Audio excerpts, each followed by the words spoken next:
con personalidad jurídica, Muchas patrimonio gracias propio. al senador Concluyo Ricardo mi Anaya, pregunta, senador. porque, Mire, ni siquiera son vinieron los de por tres. todos los partidos, nos dejan intervenir una sola vez. Déjeme concluir. Si justamente contra lo que estamos peleando es contra la censura, déjeme concluir. No me va a tomar más de 30 segundos. Perdemos más tiempo en esta discusión. Sí, pero las reglas que nos a hemos dado, todos les permitió. Yo estuve viendo el reloj. No hubo un solo ponente al que no le permitiera seguir hablando cuando el reloj estaba en rojo. Perdemos más tiempo en esto. Déjeme concluir, se lo pido amablemente. Yo le pido nada más respetar las reglas. Respeto las reglas y le pido me permita concluir. Esto es importante, está en juego la libertad de expresión en nuestro país. Que hemos establecido para todos. No podemos hacer una excepción. Le agradezco mucho y concluyo. Les pido se puedan pronunciar de manera específica sobre el 8, fracciones 6260 y el 216, sobre el tema de datos personales AR3D y sobre el tema de la concentración, particularmente a nuestra ponente de Uruguay. Gracias. Bienvenidas y bienvenidos al Senado mexicano. Un gusto tenerles aquí. Sin duda, respecto de lo que se anunció en la conferencia de prensa matutina, hay avances importantes. Hay que celebrar que estamos avanzando, pero también hay que decir con toda claridad que lo que ahí se planteó se queda muy corto respecto de lo que se ha estado planteando en estos conversatorios. Yo quisiera hacer 3 comentarios. El primero, reiterarle a los presidentes de las mesas directivas y al propio moderador pues la exigencia de que esté aquí el señor José Merino. Es una absoluta falta de respeto al Senado de la República que nos mande a sus colaboradores, que él no se digne a venir y que haya venido el día de ayer sin darle la cara a los medios de comunicación para hablar solamente en privado con quienes integran las bancadas del oficialismo. Eso va absolutamente en contra del espíritu de este conversatorio. Pedirles que se le invite, que venga aquí a dar la cara y que pueda responder a nuestros cuestionamientos. Segundo, efectivamente hay avances importantes, no me detengo. La eliminación del 109, 201 y 202, el permiso previo para contenidos extranjeros, esta idea de que el regulador pueda ser colegiado y las flagrantes violaciones al Tratado de Libre Comercio contenidas en el 56, 57 y 58. Sin embargo, hay cuestiones delicadísimas, quizá más importantes que esas, que no fueron abordadas en esa conferencia de prensa y son respecto de las cuales yo le pediría a quienes hoy nos acompañan se pudieran pronunciar con toda claridad. El artículo 8 en su fracción 62, relacionada con la fracción 60 del mismo 8 y el 216 fracción segunda, permite que esta agencia unipersonal, porque así está planteado el dictamen, no es un órgano colegiado, pueda, y leo textualmente, ordenar la suspensión inmediata de transmisiones, sin orden judicial alguna. Una sola persona en México, designada y removida libremente por la Presidenta de la República, con la facultad para ordenar la suspensión inmediata de transmisiones. Les pediría nos puedan decir, ahora diré específicamente a quién le dirijo la pregunta, si esto les parece o no apegado a las mejores prácticas internacionales. Para R3D, particularmente el artículo 8, fracción 64, insiste en el registro de usuarios de telefonía móvil sin orden judicial. Está el otro artículo relativo a la geolocalización, también sin orden judicial, cuando este asunto del registro de usuarios ya había sido declarado inconstitucional por la Suprema Corte de Justicia de la Nación. ¿Cuáles son los riesgos? Es importante que esto se entienda. Y finalmente, sobre el tema de la concentración, y particularmente dirigido y agradeciéndole que haya venido desde el Uruguay hasta acá a la ponente, en el caso de Uruguay es el URSEC. Imagínese usted que lo que se está planteando aquí en México es que en lugar de ser un órgano colegiado, el regulador en materia de telecomunicaciones sea un órgano unipersonal y que el titular o la titular pueda ser designado y removido libremente por la Presidencia de la República. Han abierto la puerta a que sea un órgano desconcentrado, muy alejado de lo que hoy tenemos. Hoy tenemos un órgano constitucional autónomo, colegiado, con un mecanismo de nombramiento donde el Senado interviene con mayoría calificada, como en el caso de ustedes, pero en donde inclusive el presidente no puede proponer a quien quiera. Tienen que venir avalados por otras instituciones, en nuestro caso el INEGI y el Banco de México. En el caso de ustedes también requieren una mayoría calificada del Senado de la República. Y es un órgano no desconcentrado, sino descentralizado, con personalidad jurídica, patrimonio gracias propio. al senador Concluyo Ricardo mi Anaya, pregunta, senador. porque, Mire, ni siquiera son vinieron los de por tres. todos los partidos, nos dejan intervenir una sola vez. Déjeme concluir. Si justamente contra lo que estamos peleando es contra la censura, déjeme concluir. No me va a tomar más de 30 segundos. Perdemos más tiempo en esta discusión. Sí, pero las reglas que nos a hemos dado, todos les permitió. Yo estuve viendo el reloj. No hubo un solo ponente al que no le permitiera seguir hablando cuando el reloj estaba en rojo. Perdemos más tiempo en esto. Déjeme concluir, se lo pido amablemente. Yo le pido nada más respetar las reglas. Respeto las reglas y le pido me permita concluir. Esto es importante, está en juego la libertad de expresión en nuestro país. Que hemos establecido para todos. No podemos hacer una excepción. Le agradezco mucho y concluyo. Les pido se puedan pronunciar de manera específica sobre el 8 fracciones 6260 y el 216, sobre el tema de datos personales AR3D y sobre el tema de la concentración, particularmente a nuestra ponente de Uruguay. Gracias. Sin duda hay avances y esta batalla que hemos dado desde la oposición y desde la sociedad civil organizada está dando frutos. Eso es lo primero que hay que subrayar. Si no fuera por la oposición y por la sociedad civil organizada, ustedes lo saben, este dictamen ya se habría aprobado en el Pleno, porque lo aprobaron como un auténtico albazo en aquella comisión. O sea, no se nos olvide cómo llegamos aquí. Les llegó a las 10 de la noche y a las 10 de la mañana los del oficialismo lo estaban votando. Por eso ya existe un dictamen. Entonces, claro que hay avances, el que se haya, uno, detenido y dos, eliminado, entre otras, el tóxico artículo 109. Pero el riesgo ahorita es que nos vayamos con la finta, que mordamos el anzuelo, que nos pongamos a celebrar de manera ingenua este anuncio de eliminar el 109 y que no se corrijan otros asuntos que podrían ser igual o más graves que lo que se ha planteado. Yo les quiero pedir de manera muy particular que revisen el artículo 8, particularmente en la fracción 62 relacionada con la 60 y el 216 fracción segunda, porque le da hoy a esta agencia, que recuerden es una sola persona, la capacidad para ordenar la suspensión inmediata de cualquier transmisión. Eso es gravísimo, eso es propio de un régimen de corte autoritario. Insisten en el artículo 8, fracción 64, en el registro de usuarios de telefonía móvil. Ya la Suprema Corte en 2022 lo había declarado inconstitucional, pues ahora le dan inclusive a la agencia la facultad de establecer los lineamientos. Entonces se pueden volver a meter al tema de biométricos y, por supuesto, a la información personal de cada individuo, de cada persona. Vean la intervención de la organización de la sociedad civil R3D. Esto puede abrir la puerta al crimen organizado, a las extorsiones de manera masiva, al espionaje de los teléfonos. No queremos vivir en ese país donde el gobierno se puede meter a nuestros teléfonos, donde los criminales pueden tener nuestro nombre para extorsionarnos a través de nuestros teléfonos celulares, y esa es la puerta que están abriendo en el 8 fracción 64. Lo increíble es que esto es algo que ya la Suprema Corte en 2022 declaró inconstitucional y quieren aprovechar esta reforma para reintroducir ese artículo. Lo mismo el tema de la geolocalización sin orden judicial. O sea, yo les pregunto, ¿ustedes quieren que el gobierno pueda saber en tiempo real dónde están? Porque va a tener su nombre, su dirección, su teléfono, su fotografía, en muchos casos biométricos, y para donde tu celular se mueva, el gobierno sabe que estás ahí. Eso no es propio de una democracia y eso sigue vigente en este dictamen. A eso no hicieron referencia en la mañanera. Y finalmente el tema de la concentración. O sea, nos están ahora diciendo que ya no va a ser unipersonal, que va a ser un órgano desconcentrado. Teníamos, lo vino a decir la señora de Uruguay, la mejor práctica a nivel internacional, un órgano constitucional, autónomo, colegiado, y ahora lo que quieren es un órgano subordinado a esta agencia. No nos dicen cómo se van a nombrar los comisionados, pero tampoco hay garantías de que sea gente realmente independiente. Entonces, insisto, ¿hay avances? Por supuesto que sí.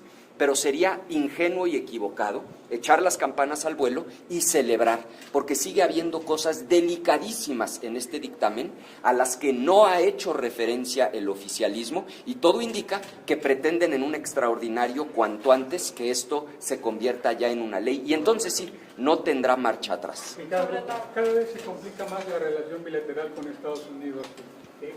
¿Cómo defines en esta coyuntura la relación que México mantiene con Estados Unidos? Diría tres cosas, y las tres tienen que ir juntas. Si se separa cualquiera de los tres elementos, me parece que implicaría sacar de contexto la respuesta. Primero, es una crisis en buena medida autogenerada, es decir, en materia de seguridad, el gobierno de Morena provocó el problema. Esta estrategia absurda de abrazar delincuentes, de permitirles operar con total impunidad en el territorio nacional, de capturar gran parte del territorio, de no querer combatir a las organizaciones, está en la raíz del problema. Segundo, tenemos que exigirle al gobierno que cumpla con su responsabilidad, que enfrente a las organizaciones criminales. Y dicho lo anterior, por supuesto, también tercero, por ningún motivo y bajo ninguna circunstancia podemos aceptar intervenciones unilaterales de otro país, incluyendo a los Estados Unidos. Entonces, es una crisis autogenerada, ellos inventaron la torpeza de abrazos no balazos, les exigimos que enfrenten a las organizaciones criminales, pero por supuesto que rechazamos cualquier intervención unilateral. ¿Qué proponemos? Y llevamos meses planteándolo. Un acuerdo bilateral con la misma formalidad del TEMEC, un acuerdo formal entre los dos países para que podamos de manera coordinada combatir al crimen organizado. Eso sí funciona. Y finalmente agregar, es de veras una vergüenza el pacto de impunidad que tenemos en nuestro país. O sea, solo nos enteramos que una gobernadora o un gobernador anda en malos pasos cuando interviene un gobierno de otra nación, en este caso de Estados Unidos. Es ahora o nunca que el gobierno federal tiene que pintar su raya y aquellos que andan en malos pasos, no porque nos lo pida otro país, se les procese, se les destituya del cargo. ¿Ustedes van a Washington con Adán Augusto? Mayolo y después Claudio. ¿Ustedes van a Washington con Adán Augusto para tratar el asunto del 5% de las remesas? A ver, a ustedes les consta que fue propuesta, nuestra desde hace meses el tener una reunión interparlamentaria con Estados Unidos. Era obvio que iba a llegar el momento en el que fuera indispensable tener una relación construida entre los congresistas estadounidenses y los congresistas mexicanos. Aquí lo que hay que hacer no es funcionar a base de ocurrencias, tenemos que funcionar con inteligencia y con estrategia. Nuestro planteamiento sigue sobre la mesa. Convoquemos de manera formal a una reunión interparlamentaria, sentémonos a dialogar con los congresistas norteamericanos, empezando por el tema del TEMEC, por los temas de seguridad y, por supuesto, por esto que es una violación a los derechos de los migrantes, de querer cobrarles el 5% de lo que manden a sus familias y a sus comunidades. La solución es una reunión interparlamentaria y nosotros vamos a insistir en ese mecanismo. Pero sí van a ir a la que dice... No hay absolutamente ninguna convocatoria formal. Nosotros hemos escuchado en los medios de comunicación esta declaración que se dio el día de ayer. Creemos que este tipo de iniciativas deben darse por los canales formales. Existe la figura de las reuniones interparlamentarias en donde nosotros designamos representantes, los congresistas estadounidenses hacen lo propio y nos sentamos a dialogar sobre los distintos temas. Eso es lo que se debe de convocar. ¿Queremos diálogo con los congresistas estadounidenses? Por supuesto que sí. Hay mucho que podemos dialogar y mucho que podemos ayudar a resolver. Pero dicen que ya es urgente, que no hay mucho tiempo porque la semana que entra se estaría aprobando. Pues se puede convocar inmediatamente a una reunión interparlamentaria y me parece que sí debe ser un tema prioritario el del cobro a las remesas, pero también es un tema prioritario el tema de seguridad y los temas que tienen que ver con el comercio entre México y Estados Unidos, por supuesto la imposición de los aranceles. Tenemos que hablar con nuestros pares estadounidenses, sí del 5% a las remesas, pero también de los aranceles y también de la seguridad. A la luz de las acciones que estamos viendo que tenemos enfrente, ¿tienes el temor de que haya una intervención unilateral de Estados Unidos? Es que si el gobierno mexicano, uno, no establece límites y dos, no sienta las bases de un marco de referencia, por supuesto que existe ese riesgo. Ahora, la solución es muy sencilla, sentarse a dialogar entre congresistas y llegar a un acuerdo de la magnitud y de la formalidad del Tratado de Libre Comercio, pero en materia de seguridad, para establecer los límites de intervención de cada nación, en qué medida nos vamos a coordinar, qué le corresponde hacer a cada parte, y entonces sí juntos combatir a estas organizaciones criminales que tanto daño hacen en ambos lados de la frontera. De no haber un marco, por supuesto que estamos en riesgo de que esto ocurra y por supuesto que nosotros lo rechazamos. Pero sí ve que ha habido, que han existido estas actividades de agentes estadounidenses claramente, que se ha vulnerado la soberanía. Bueno, no hay duda de que ha habido intervención de autoridades estadounidenses en territorio nacional. Lo que no tenemos evidencia es de que esto haya ocurrido a espaldas del gobierno mexicano. Nosotros lo que le pedimos al gobierno es que transparente sus acuerdos. Sabemos que hay agentes estadounidenses operando en territorio nacional. Lo que tiene que hacer el gobierno mexicano es decir con toda claridad: ¿estos agentes fueron autorizados por el gobierno mexicano o están actuando de manera unilateral? La exigencia es que lo transparente el gobierno mexicano. En relación a lo de telecomunicaciones, regresando, entonces esto por lo que tú nos dices es pura simulación, porque ni siquiera se reunieron con ustedes el titular de la Agencia de Transformación Digital. Eso habla de la cerrazón también que se está... Sin duda es una falta de respeto enorme que el titular de la agencia, primero, no venga a los conversatorios, segundo, haya estado aquí en el Senado de la República, ni siquiera le dio la cara a los medios de comunicación, no respondió a una sola pregunta y se reunió en privado solamente con las y con los integrantes del oficialismo. Esa es una muy mala señal. Ahora, no podemos dejar de reconocer que hemos avanzado, logramos detener el dictamen, está puesto sobre la mesa que se elimine el 109, se ha planteado la posibilidad de un órgano colegiado, pero seríamos muy ingenuos de cantar victoria, porque sigue habiendo cosas delicadísimas en el dictamen, como ya lo expresé. Senador, yo le quiero preguntar, ayer Latinos publicó que hay 3 empresas que han seguido al senador Adán Augusto López desde que fue gobernador de Tabasco, luego secretario de Gobernación y ahora como senador de la República. Se le han dado contratos y no ha faltado aquí en el Senado de la República. ¿Puede haber conflicto de interés ahí y se deben de revisar, digamos, estos contratos por parte de la Contraloría? Le soy franco, sobre el tema en particular no tengo ninguna información y procuro no opinar de lo que no sé.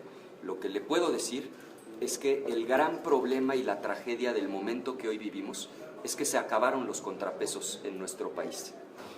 Ha sido un proceso gradual pero consistente. Primero se hicieron a la mala del control del Congreso, ustedes lo vieron. Después desmantelaron el Poder Judicial y van a tener el control total. Acabaron con todos los organismos autónomos, incluyendo ahora el IFT.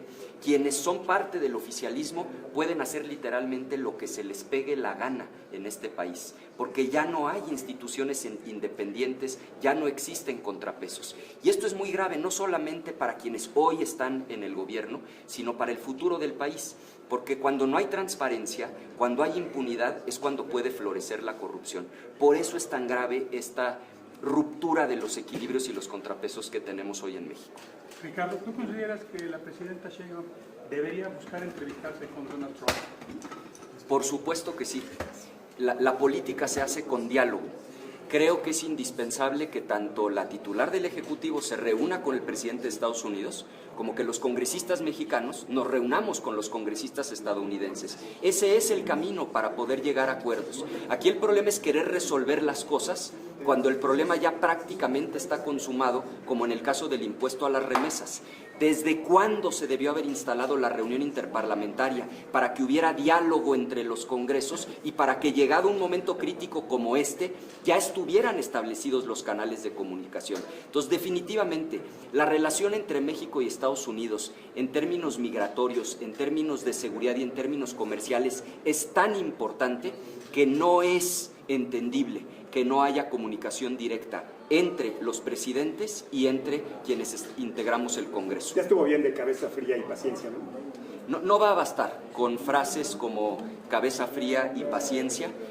El gobierno de Estados Unidos está avanzando en terrenos que cada vez son más preocupantes. Lo están viendo. En materia migratoria, 5% a las remesas. En materia comercial, todo tipo de aranceles, que por cierto muchos de ellos siguen vigentes. Y ahora en materia de seguridad, la amenaza de intervenir de manera unilateral. No va a bastar con frases ni del himno nacional, ni de coordinación sí, subordinación no.